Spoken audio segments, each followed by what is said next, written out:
Здравейте, братя българи! Днеска е най-черната дата в историята на България.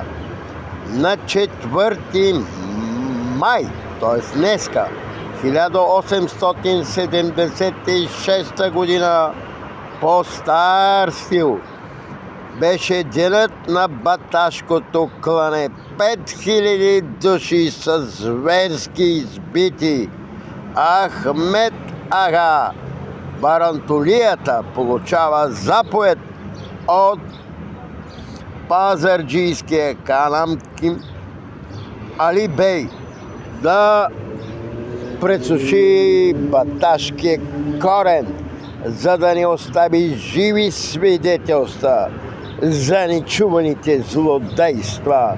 Как да го простим това ние, българите, братя на оръжие, и веднага да бъдат изхвърлени всички етнически партии.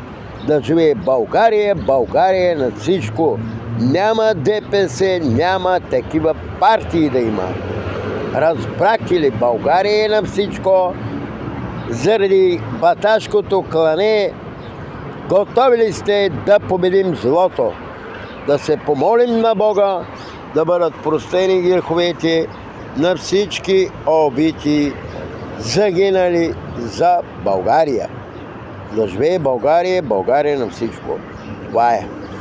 Казах ви, Илиян Петров Нерев, първият родолюбец на земята, ще защита България и молят за помощ, както при мене в момента искат да ме убият и заколят от уличната инициатива испански мюсюлмански терористи.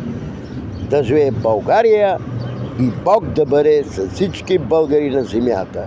И победа. Това е. Обичам ви. Казах ви го вече. Това е.